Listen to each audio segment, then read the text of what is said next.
What's going on, guys? Welcome back to this week's first exclusive segment from the greatest podcast on turf. I'm Ryan.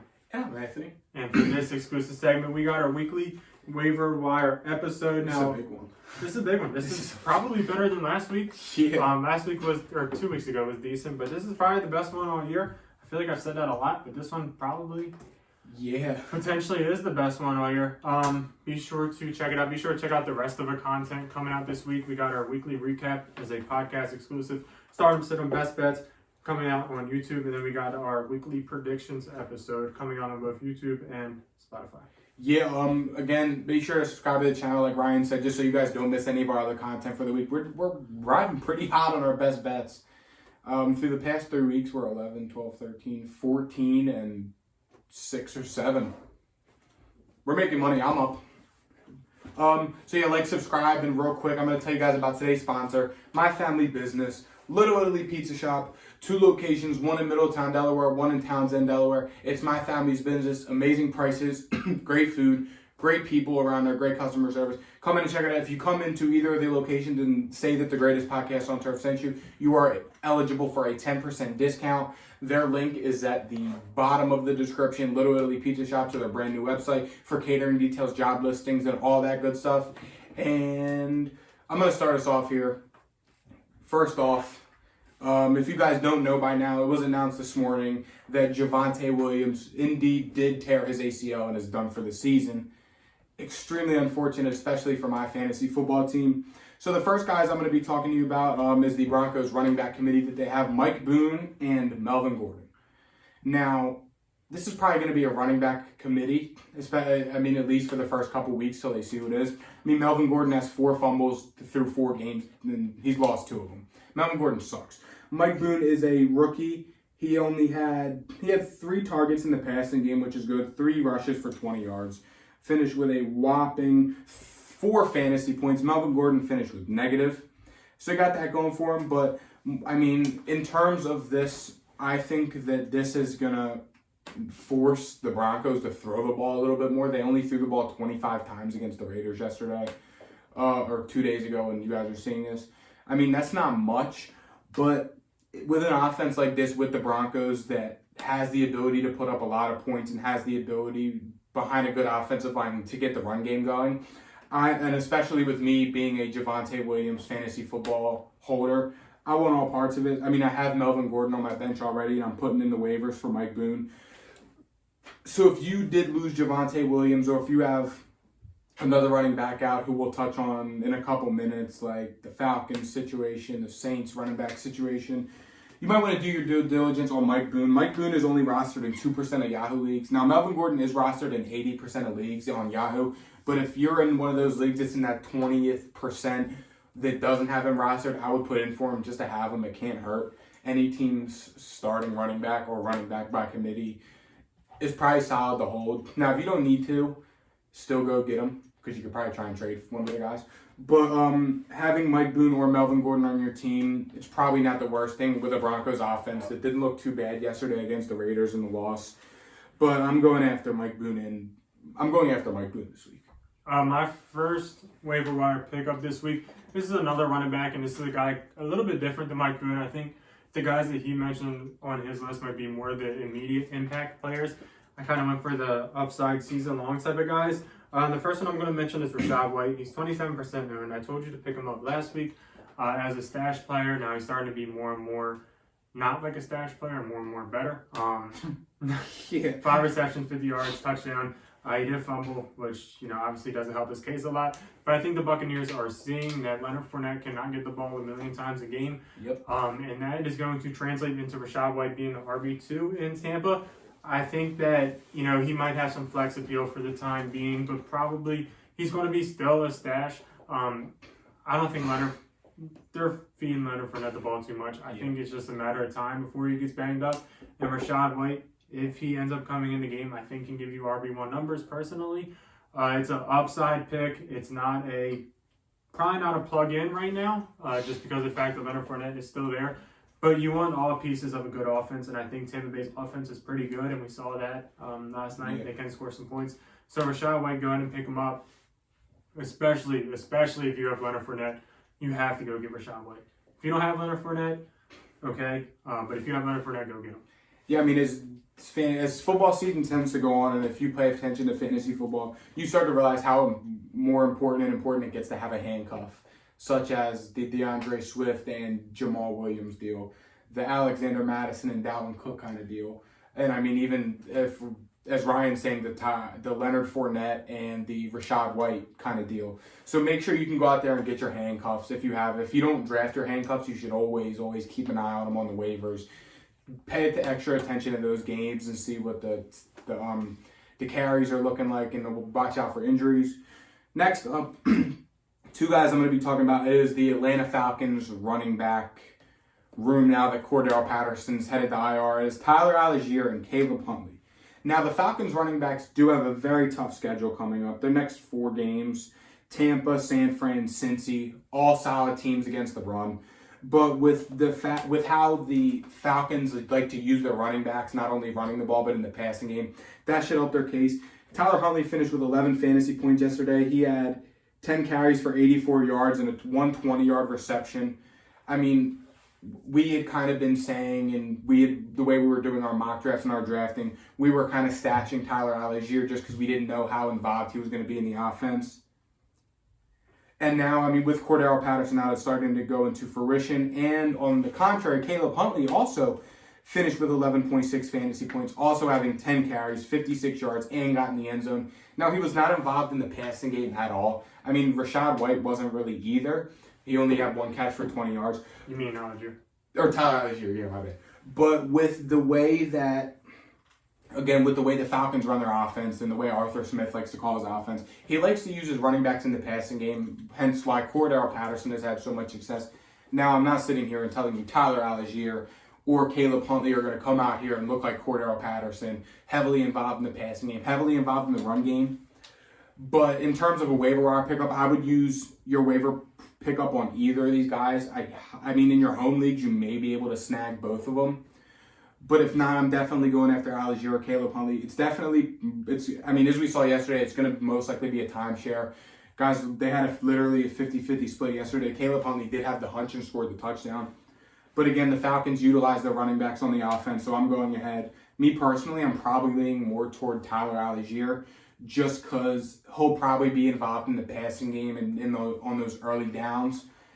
But Caleb Huntley's not a bad pickup either. If somebody has Tyler Algier in your fantasy league, go ahead and pick up Caleb Huntley because why not? You really don't know what's going to happen. Again, they do have a tough running back schedule up, but if you can get your hands on either of these guys, I would be happy, and you should be happy too if you can get your hand on either of these guys. I mean, these guys, it's probably going to be tough to start them unless you're absolutely down bad, just with the tough schedule they have coming up, but still, go pick them up, just hold them. Cordell Patterson's out for at least 4 weeks, maybe longer, so it can't hurt to just hold some running backs on your bench that are going to be getting some playing time and that could see some points. The next guy I want to mention is a guy that I forgot to put on my list, but I'm going to go ahead and mention him right here. That is Brian Robinson, the man himself. He is coming back. It looks like he might be back this week against the Titans, I believe. But the Washington football team, they do not trust Antonio Gibson whatsoever. No. They are giving it to the other guy. I forget what his name is. I think his last name is Williams. But they gave it to him against Dallas. He looked pretty good. They're not giving it to Antonio Gibson. They are finding any excuse they can not to. And with Brian Robinson coming back, I think he could take the RB1 spot in Washington. Yeah. I'm not sure it's going to be that hard. It's kind of hard for me to get a note considering you have him stashed on IR and all the 3 leagues we're in together. But if Brian Robinson is out there, go ahead and pick him up. I am a proud owner of Brian Robinson. But if he's out there, go ahead and get him. The next guy I'll mention real quick, George Pickens. NFL young boy. Of the Pittsburgh Steelers. The Steelers look like a whole new team when Kenny Pickett went out in the game. Yeah. They still lost to the Jets, so temper your expectations Should have somewhat. met it on the podcast. But George Pickens had 6 receptions, 102 yards. He looked really good with Kenny Pickett in there. Kenny Pickett isn't going to have a good relationship with Chase Claypool because that dude already cost him a pick. Yeah. Deontay didn't do too good with Kenny Pickett either. No, he didn't. George Pickens might be his man, and if he is, you want a piece of that 6 receptions, 102 yards, especially if you're down bad at receiver, or even if you're not. He's a high upside receiver. The talent's there. The hype is there. He is the kind of guy that if he breaks out, like I wouldn't be surprised at all. So George Pickens is a guy that you want to go pick up. 39% owned in Yahoo leagues. It should definitely be more than that by the end of this week. Yeah, yeah. I mean, I want to, as a Deontay Johnson fantasy football owner, kind of hurts a little bit, considering I just traded for him last week. Yeah, I mean, it's probably still Deontay Johnson, but yeah, who knows? Yeah. Next up, I'm going to be talking about some Eagles running backs here. Kenneth Gainwell and a deep stash. If you have the space, Trey Sermon. I know, it's Trey Sermon. He was in the game a lot for the Eagles yesterday, surprisingly. He had a couple touches. He was in there a lot on the designed pass plays. He was in there to block for the quarterback. But if you are in a very deep league and you have a spot open and you can hold a guy, take a shot on Trey Sermon. I mean, you never know. But Miles Sanders looked really good yesterday, and so did Kenneth Gainwell. He had 5 carries, 2 targets in the passing game, and a touchdown. I mean, if you're a team that's thin on running backs, and if you're in a league where a lot of these running backs are not available, and if you have a low priority waiver wire pickup, go ahead and get Kenneth Gainwell. I mean, he's going to get his. He's been involved in the Eagles' running game more and more each week as it goes. I mean, 5, 3, 3, 5. For the past weeks, he's been involved in the passing game. He's getting about 2, 3, 4 targets in the passing game. This is not a guy who you're going to go ahead, grab off waivers, and start him this week unless something happens with Miles Sanders. But if you're in a very deep league and you can stash some guys on your bench, Kenneth Gainwell is not a bad stash, especially on one of the best offenses in football right now. Next up is a guy that I might have been right on just too early. It's Isaiah Pacheco, the man himself. I'm back on the train, back on the hype train of Isaiah Pacheco. 19% owned. He had 11 carries for 63 yards. This is not a guy that you were going to go out and start, but I heard he looked good last night. I'm going to be honest, I didn't watch the game. I was not able to because my power was out. Dude, I slept for 14 hours last night. I didn't see any of the games yesterday, really. I watched every single game until Chiefs-Bucks, probably the best game of the day, because my power was out and there was no way for me to watch it. Isaiah Pacheco, I heard looked good. I heard he was running like it was his last carry every single play. The 11 attempts for 63 yards kind of backs that. Now, Clyde Edwards-Helaire seems like the best running back in football. I guess I was too early on him, too. But you were like 2 years too early on him. Yeah. I'm still saying I was right. Isaiah Pacheco carved himself into the RB2 in Kansas City. Jerick McKinnon has been struggling, and he kind of fell off last game. I think it's the Clyde Edwards-Helaire Isaiah Pacheco show, and I think if the Chiefs want to start actually running the football, they're going to go to Isaiah Pacheco or Clyde Edwards-Helaire, who also had a decent game. I think 19 carries, 80-something yards. He caught that stupid-ass touchdown from Mahomes. Yeah, that was a throw. That was nasty. But Isaiah Pacheco, if you have Clyde Edwards-Helaire, I'd go after this man because you want to pick up handcuffs if you know they're the man, and Isaiah Pacheco, Rashad White are both the man in their situation. So I'd be going after him. Yeah, and speaking of handcuffs, we're talking about the Saints here now. And that is between, I didn't even know this guy was back on the Saints, Latavius Murray. They picked him up the day before. And and Mark Ingram. I'd pick up Latavius Murray. Yeah, I'm just saying Mark Ingram, but I'm grabbing Latavius Murray. Alvin Kamara has been out. Sounds like he's dealing with some pretty bad broken ribs. He's been dealing with them all year. I mean, he practiced all week, but he was ruled out Sunday, so I mean, he's probably nowhere close to 100% if he's practicing all week and getting called inactive the day of the game. No, that's not, no. Oh. If he practiced all week and was a surprise exit. I mean, he'll be back eventually, but Latavius Murray can't hurt. I want all parts of Latavius Murray. Mark Ingram was pretty much just a Sean Payton guy. I mean, he didn't really look good last season. But they did have Latavius Murray had one more carry. He had a reception for 8 yards. He had 57 yards from scrimmage and a touchdown. Now, I didn't really watch the Vikings game, but I heard it was kind of a Jarity toward the end. I watched the Vikings game, and Latavius Murray looked really good. Yeah. The Vikings just suck at football, and their coach should be fired. Yeah, but no, I mean, in this Saints offense where they like to rely heavily on the running backs, and especially in the passing game, I'm going after Latavius Murray again, especially if you have Alvin Kamara. You should be making it your top priority to go out here and grab one of these Saints running backs. Like I said, I put my 2 cents in with the Broncos and Falcons running back situations on who I would prioritize. I'm prioritizing Latavius Murray on this one. They clearly like him if they picked him up on Saturday, flew him out to London, and gave him 11 carries. He's familiar with the offense. He is proved to be that he's still pretty good in the offense. So, I mean, if I have Alvin Kamara or if I really have any banged up running backs, I'm going after Latavius Murray. Finally, this is a guy that's probably been on this list for a while and shouldn't be. Isaiah McKenzie, 47% owned. He only had 21 yards and a touchdown, and he is in concussion protocol, so he might miss this week. But Jameson Crowder's hurt, broke his ankle. He's out for a while. Did Gabe Davis die? I think with Gabe Davis, it was shitty conditions, and Gabe Davis is a deep ball receiver, so it's kind of hard to throw a deep ball with 20-mile-an-hour winds and rain. That's fair. So I didn't start him. I didn't either, but I'm just... Isaiah McKenzie, 47% owned, had a touchdown. Jameson Crowder's hurt, so Isaiah McKenzie, even though he was basically the main guy, this can only help him in fantasy. So Isaiah McKenzie, if he's out there, you can go ahead and pick him up. I have him in one of my leagues. So.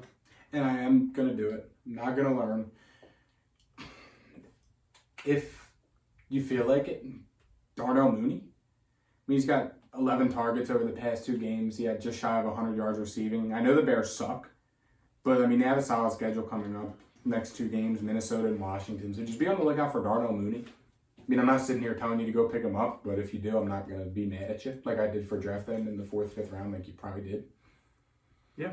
Yeah, that's going to wrap up this week's waiver wire pickups. Be sure to comment any questions you guys have in the comments or go over to our TikTok page and drop comments in there. I mean, we probably... Make sure you follow us on TikTok because we don't get notified of your comments if you don't follow us. No, I'm not lying. That's literally how it works. I'm not sure why. But yeah, don't forget to like, subscribe, follow us on all our social media platforms, and we'll see you guys Wednesday with our Fantasy Football Stardom Sit-em. See you. Peace.